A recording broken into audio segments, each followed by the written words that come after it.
Hi, welcome to another class. നമ്മൾ ഫ്യൂവൽസിനെ കുറിച്ച് കണ്ടിരുന്നു. ഇത് സെക്കൻഡ് പാർട്ടാണ്. Analysis of coal. അപ്പോൾ കോൾ അനാലിസിസിന് വേണ്ടിയിട്ട് രണ്ട് മെത്തേഡ്സ് ആണുള്ളത്. അൾട്ടിമേറ്റ് അനാലിസിസും പ്രോക്സിമേറ്റ് അനാലിസിസും. ഓക്കെ, അൾട്ടിമേറ്റ് അനാലിസിസ് എന്ന് പറയുന്നത് it's a process of determination of composition of various components of coal which includes determination of percentage of carbon, hydrogen, sulphur, nitrogen, oxygen and ash content. It is necessary for utilization of coal for industrial purpose. Industrial purpose ന് വേണ്ടിയിട്ട് call use ചെയ്യുമ്പോൾ അതിന് വേണ്ടിയിട്ട് നടത്തുന്ന analysis ആണ് ultimate analysis എന്ന് പറയുന്നത്. Carbon, hydrogen, sulphur, nitrogen, oxygen, ash content ഒക്കെ എത്രത്തോളം ഉണ്ടെന്ന് കണ്ടുപിടിക്കാൻ വേണ്ടിയിട്ടാണ് ഈ ഒരു അൾട്ടിമേറ്റ് അനാലിസിസ് യൂസ് ചെയ്യുന്നത്. ദെൻ അടുത്തത് പ്രോക്സിമേറ്റ് അനാലിസിസ് ആണ്. Process of determination of moisture, volatile matter, ash and fixed carbon content. ഇതാണ് നമുക്ക് വിശദമായിട്ട് പഠിക്കാനുള്ളത്, പ്രോക്സിമേറ്റ് അനാലിസിസ്. ഓക്കെ, അപ്പോൾ കോൾ അനാലിസിസിന് വേണ്ടി അൾട്ടിമേറ്റ് അനാലിസിസ് ഉണ്ട്, പ്രോക്സിമേറ്റ് അനാലിസിസ് ഉണ്ട്. അൾട്ടിമേറ്റ് അനാലിസിസിൽ കാർബൺ, സൾഫർ, ഓക്സിജൻ, നൈട്രജൻ അങ്ങനെയുള്ള കോമ്പോണൻസിന്റെ പെർസെൻറ്റേജ് മാത്രമാണ്. പ്രോക്സിമേറ്റ് അനാലിസിസിലാണ് മോയ്സ്ചർ എത്രത്തോളം ഉണ്ട്, വോളറ്റൈൽ മാറ്റർ ആ കോളിൽ എത്രയുണ്ട്, ആഷ് എത്രയുണ്ട്, അതുപോലെ ഫിക്സഡ് കാർബൺ കോണ്ടന്റ് എത്രയാണ്, ഇങ്ങനെയുള്ള കാര്യങ്ങൾ അനലൈസ് ചെയ്യുന്നതാണ് പ്രോക്സിമേറ്റ് അനാലിസിസ്. ഓക്കെ, അപ്പോൾ moisture content, volatile matter, ash content, fixed carbon.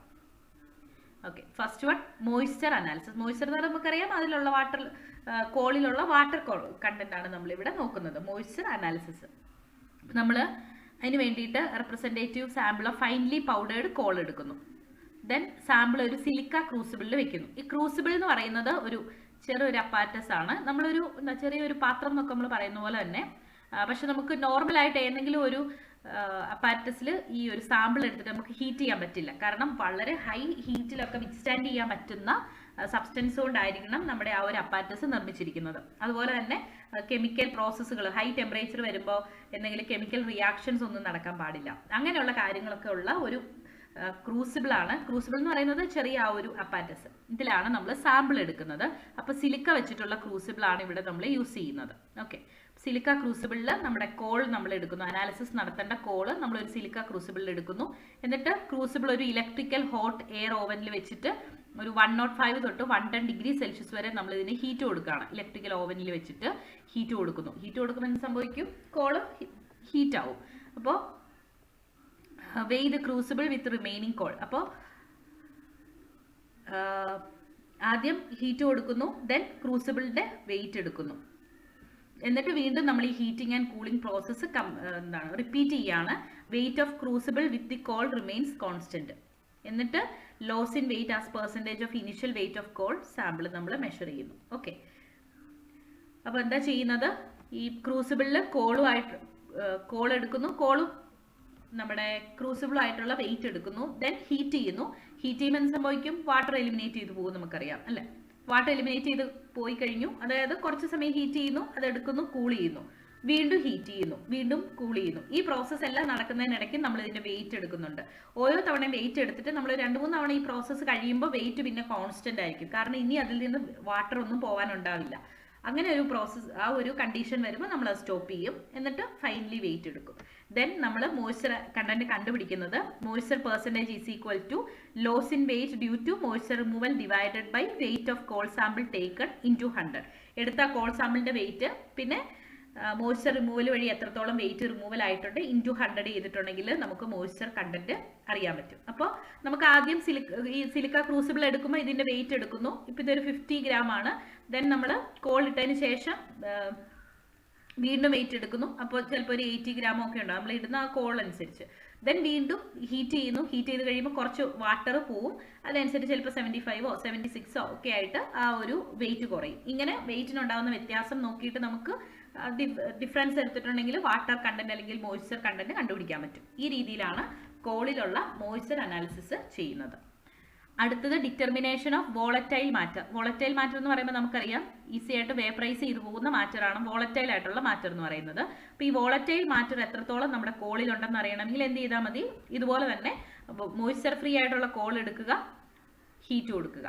Okay, അപ്പോൾ ചെയ്യേണ്ട കാര്യങ്ങൾ: ഒന്ന്, മോയ്സ്ചർ ഫ്രീ കോൾ എടുക്കുക. അതായത് നമ്മൾ ഈ ചെയ്യുന്ന പ്രോസസ്സുകൾ സ്റ്റെപ്പ് ബൈ സ്റ്റെപ്പ് ആയിട്ട് ചെയ്യണം. ആദ്യം ഓവനിൽ വെച്ച് വാട്ടർ എല്ലാം കളഞ്ഞു. ഇനി നമ്മൾ എടുത്തിട്ട് വോളറ്റൈൽ മാറ്റർ കണ്ടുപിടിക്കാൻ പോവുകയാണ്. അതിന് വേണ്ടി ഒരു മഫിൾ ഫർണസ് ആണ് നമ്മൾ എടുക്കുന്നത്. ഫർണസ് പ്രീ ഹീറ്റ് ചെയ്ത് വെക്കുന്നു. ഒരു specific temperature of 925 degree Celsius ±20 degree Celsius. അപ്പോൾ വളരെയധികം ടെമ്പറേച്ചർ കൊടുത്തിട്ടാണ് നമ്മൾ ഈ ഒരു പ്രോസസ്സ് ചെയ്യുന്നത്.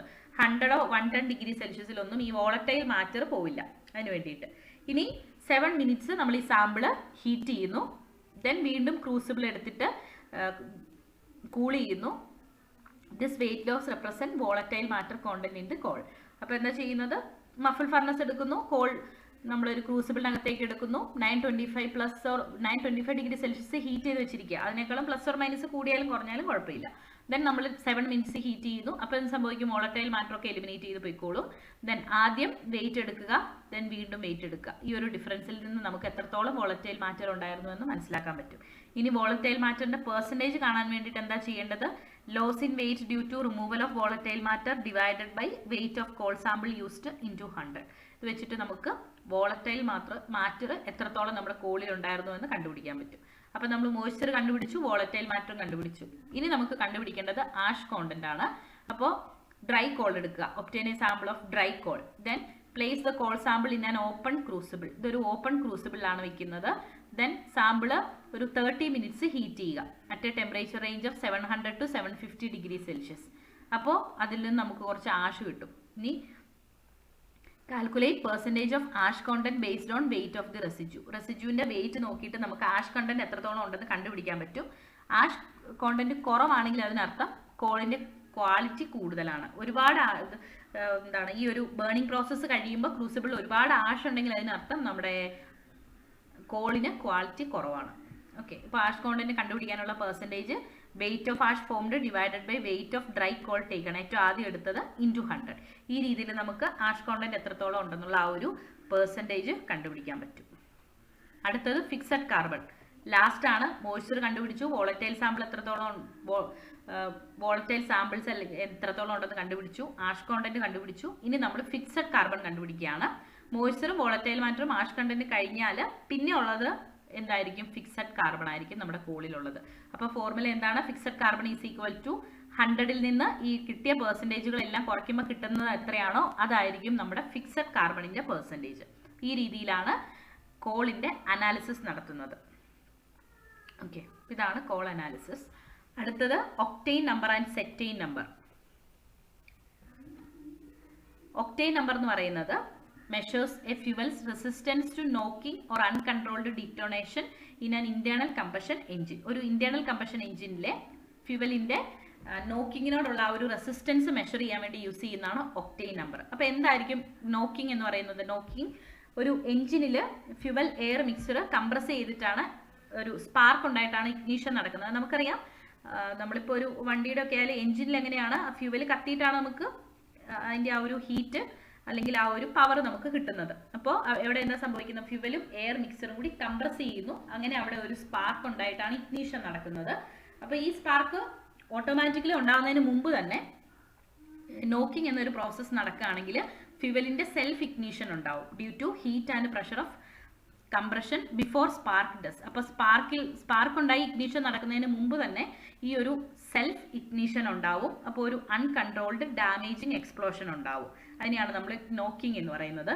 അപ്പോൾ നോക്കിംഗ് നടന്നിട്ടുണ്ടെങ്കിൽ നമ്മുടെ എഞ്ചിൻ അത് ബുദ്ധിമുട്ടാണ്, അങ്ങനെ അതിൻ്റെ പ്രശ്നങ്ങളൊക്കെ ഉണ്ടാവാൻ കാരണം ഡാമേജിങ്ങിന് കാരണമാകും. അപ്പോൾ ഈ നോക്കിംഗ് കൂടിയ ഫ്യൂവൽസ് എങ്ങനെയായിരിക്കും, ക്വാളിറ്റി കുറഞ്ഞ ഫ്യൂവൽസ് ആയിരിക്കും. അപ്പോൾ ഫ്യൂവൽസിൻ്റെ ഈ നോക്കിങ്ങിനുള്ള റെസിസ്റ്റൻസ് മെഷർ ചെയ്യാൻ വേണ്ടി നമ്മൾ യൂസ് ചെയ്യുന്ന ഒരു നമ്പറാണ് ഒക്ടെയ്ൻ നമ്പർ എന്ന് പറയുന്നത്. Okay, measures fuels resistance to knocking or uncontrolled detonation in an internal combustion engine. അപ്പോൾ ഇത് ഡിറ്റർമൈൻ ചെയ്യുന്നത് ഫ്യൂവലിൻ്റെ ആൻറ്റിനോക്ക് പ്രോപ്പർട്ടീസ് 2 റെഫറൻസ് ഹൈഡ്രോകാർബൺസ് വെച്ചിട്ടാണ് നമ്മൾ കണ്ടുപിടിക്കുന്നത്. ഇതിനു വേണ്ടി നമ്മൾ ഉപയോഗിക്കുന്ന 2 ഹൈഡ്രോകാർബൺസ് ഉണ്ട്, ഐസോ ഒക്ടെയ്നും എൻ ഹെപ്റ്റൈൻ, നോർമൽ ഹെപ്റ്റൈനും. അപ്പോൾ ഐസോ ഒക്ടെയ്ൻ്റെ ഒരു നോക്കിങ്ങിൻ്റെ വാല്യൂ എന്ന് പറയുന്നത്, അല്ലെങ്കിൽ അതിൻ്റെ ആൻറ്റിനോക്ക് പ്രോപ്പർട്ടി എന്ന് പറയുന്നത് 100 ആണ്. അതായത് നല്ല ഫ്യൂവലാണ് ഐസോ ഒക്ടെയ്ൻ. ഐസോ ഒക്ടെയ്ൻ്റെ ആൻറ്റിനോക്ക് പ്രോപ്പർട്ടി 100% ആണ്. നോർമൽ ഹെപ്റ്റൈൻ ആൻറ്റിനോക്ക് പ്രോപ്പർട്ടി 0 ആണ്. അതായത് പെട്ടെന്ന് നോക്കിംഗ് എന്ന ഒരു പ്രോസസ്സ് ഉണ്ടാവും ഈ ഒരു ഫ്യൂവൽ ഉപയോഗിക്കുകയാണെങ്കിൽ. ഈ 2 ഹൈഡ്രോകാർബൺസ് റെഫറൻസ് ആയിട്ട് എടുത്തുകൊണ്ടാണ് നമ്മൾ നമ്മുടെ ഏത് ഫ്യൂവൽ ആണെങ്കിലും അതിൻ്റെ ആൻറ്റിനോക്ക് പ്രോപ്പർട്ടി പറയുന്നത്. ഓക്കെ, ഈ രീതിയിലാണ് നമ്മൾ ഒക്ടെയ്ൻ നമ്പർ കണ്ടുപിടിക്കുന്നത്. So a higher octane number means fuel has greater resistance to pre ignition under compression preventing engine knocking. അപ്പോൾ ഒക്ടെയ്ൻ നമ്പർ കൂടുതലാന്ന് പറഞ്ഞ അർത്ഥം എന്താണ്? ഫ്യൂവലിന് ക്വാളിറ്റി കൂടുതലായിരിക്കും, അല്ലെങ്കിൽ ആന്റി നോക്കിംഗ് പ്രോപ്പർട്ടി കൂടുതലായിരിക്കും. അപ്പോൾ നോക്കിംഗ് പെട്ടെന്ന് നടക്കില്ല. അപ്പോൾ ലോവർ ഒക്ടെയ്ൻ നമ്പർ എന്ന് പറയുമ്പോൾ എങ്ങനെയാണ്? പെട്ടെന്ന് ആ ഒരു പ്രീ ഇഗ്നിഷൻ ഉണ്ടാവും, നോക്കിംഗ് ഉണ്ടാവും. ഓക്കെ, റെഫറൻസ് ഫ്യൂവൽസ് ആയിട്ട് യൂസ് ചെയ്യുന്നത് ഒക്ടെയ്ൻ, ഐസോ ഒക്ടെയ്ൻ ഉണ്ട്, അതുപോലെ തന്നെ നോക്കിംഗ് ഐസോ ഒക്ടെയ്നും നോർമൽ ഹെപ്റ്റെയിനുമാണ് യൂസ് ചെയ്യുന്നത് നമ്മൾ പറഞ്ഞു. അപ്പോൾ ഐസോ ഒക്ടെയ്ൻ യൂസ് ചെയ്യാനുള്ള കാരണം എന്താണ്? ഐസോ ഒക്ടെയ്ൻ്റെ ആന്റി നോക്ക് പ്രോപ്പർട്ടി എന്ന് പറയുന്നത് 100% ആണ്. അതുപോലെ നോർമൽ ഹെപ്റ്റെയിൻ ഒരു സ്ട്രേറ്റ് ചെയിൻ ഹൈഡ്രോ കാർബൺ ആണ്, അതിൻ്റെ നോക്കിംഗ് പ്രോപ്പർട്ടി വളരെ കൂടുതലാണ്, അതായത് ആന്റി നോക്ക് പ്രോപ്പർട്ടി കുറവാണ്, അതായത് പെട്ടെന്ന് തന്നെ നോക്കിംഗ് ഉണ്ടാവും. അപ്പോൾ ഈ രണ്ട് ഹൈഡ്രോ കാർബൺസ് റെഫറൻസ് ആയിട്ട് എടുത്തുകൊണ്ടാണ് നമ്മൾ ഒക്ടെയ്ൻ നമ്പർ പറയുന്നത്. അപ്പോൾ എന്താണ് ഒക്ടെയ്ൻ നമ്പർ എന്ന് പറയുന്നത്? ഒരു ഫ്യൂവലിൻ്റെ നോക്കിംഗ് പ്രോസസ്സിനോടുള്ള റെസിസ്റ്റൻസ് എത്രത്തോളം ഉണ്ടെന്നുള്ളതാണ് ഒക്ടെയ്ൻ നമ്പർ വെച്ചിട്ട് നമ്മൾ പറയുന്നത്. അല്ലെങ്കിൽ ആന്റി നോക്ക് പ്രോപ്പർട്ടി എത്രത്തോളം ഒരു ഫ്യൂവലിനുണ്ട് എന്ന് നമ്മൾ മെഷർ ചെയ്യുന്നതാണ് ഒക്ടെയ്ൻ നമ്പർ വെച്ചിട്ട്. ഇതിനു വേണ്ടി റെഫറൻസ് ആയിട്ട് നമ്മൾ ഉപയോഗിക്കുന്ന രണ്ട് ഹൈഡ്രോ കാർബൺസ് ആണ് ഐസോ ഒക്ടെയ്നും എൻ ഹെപ്റ്റെയിനും. അതുകൊണ്ടാണ് ഈ പേര് ഒക്ടെയ്ൻ നമ്പർ എന്നുള്ള പേര് തന്നെ വന്നത്. അപ്പോൾ ഒക്ടെയ്ൻ നമ്പർ കൂടുതലാണെങ്കിൽ ആ ഫ്യൂവലിന് ക്വാളിറ്റി കൂടുതലായിരിക്കും, ഒക്ടെയ്ൻ നമ്പർ കുറവാണെങ്കിൽ ഫ്യൂവലിന് ക്വാളിറ്റി കുറവായിരിക്കും. Okay, then fuel's octane number is percentage by volume of isooctane in a mixture with normal heptene that produces same knocking intensity as the fuel being tested. ഫ്യൂവലിന്റെ octane number എന്ന് പറയുന്നത് ഐസോ octane, ഒരു മിക്സറിൽ ഐസോ ഒക്ടെയ്ൻ്റെ percentage എത്രത്തോളം ഉണ്ട് with normal heptane. ഇതാണ് നമ്മൾ ആ സ്കെയിലിൽ ഒക്ടെയ്ൻ നമ്പർ മെഷർ ചെയ്യുന്നത്. അപ്പോൾ അടുത്തത് സെറ്റെയ്ൻ നമ്പർ. സെറ്റെയ്ൻ നമ്പർ എന്ന് പറയുന്നത് ഒരു ഡീസലിന്റെ measurement of ignition quality of diesel fuel indicating its ability to auto ignite quickly after injection into diesel engine.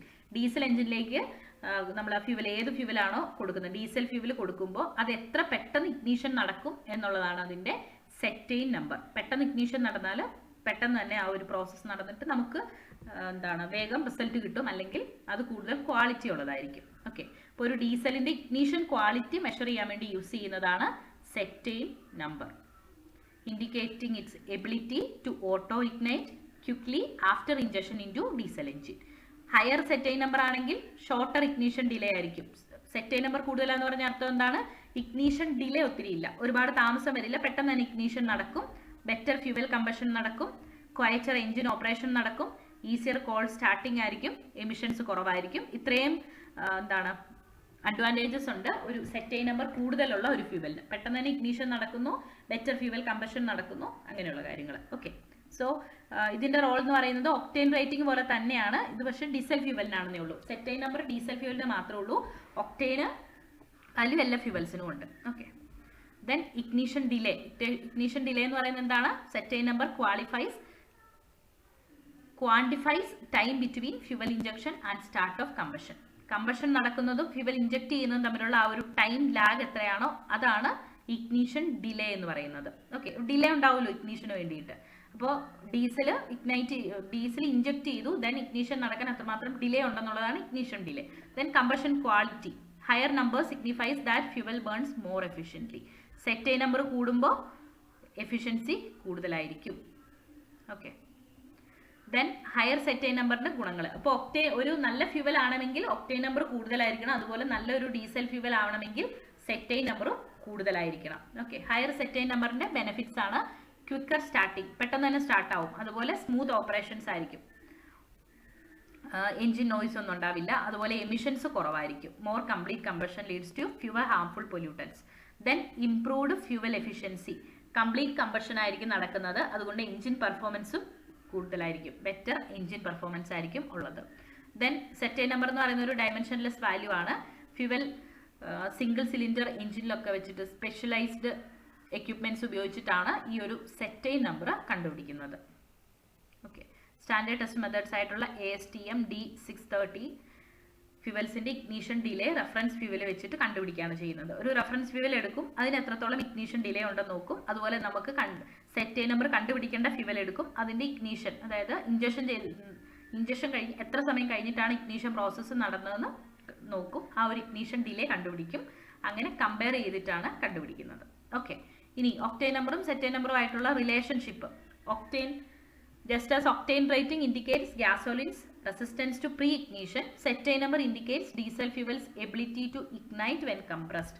അപ്പോൾ ഒക്ടേൻ നമ്പറും സെക്ടേൻ നമ്പറും തമ്മിലുള്ള വ്യത്യാസം എന്താണ്? ഒക്ടേൻ റേറ്റിംഗ് എന്ന് പറയുമ്പോൾ ഗ്യാസോലിൻ്റെ പ്രീ ഇഗ്നീഷൻ അല്ലെങ്കിൽ നോക്കിങ്ങിൻ്റെ റെസിസ്റ്റൻസ് എത്രത്തോളം ഉണ്ടെന്നുള്ളതാണ് ഒക്ടേൻ നമ്പർ വെച്ചിട്ട് നമ്മൾ റെപ്രസെൻറ്റ് ചെയ്യുന്നത്. സെക്ടേൻ നമ്പർ ഇൻഡിക്കേറ്റ് ചെയ്യുന്ന എന്താണ്? ഒരു ഡീസൽ ഫ്യൂവലിൻ്റെ കംപ്രസ് ചെയ്യുമ്പോൾ ഉള്ള ആ ഒരു എബിലിറ്റി, എത്ര പെട്ടെന്ന് ഇഗ്നൈറ്റ് ചെയ്യാൻ പറ്റും എന്നുള്ള ആ ഒരു എബിലിറ്റിയാണ് സെക്ടേൻ നമ്പർ വെച്ചിട്ട് ഇൻഡിക്കേറ്റ് ചെയ്യുന്നത്. അപ്പോൾ ഒരു നല്ല ഫ്യൂവലിന് എപ്പോഴും ഒക്ടേൻ നമ്പർ കൂടുതലായിരിക്കണം, നല്ല ഡീസൽ ഫ്യൂവലിന് എപ്പോഴും സെക്ടേൻ നമ്പറും കൂടുതലായിരിക്കണം. ഇതാണ് ഒക്ടേൻ നമ്പറും സെക്ടേൻ നമ്പറും തമ്മിലുള്ള ഡിഫറൻസ്.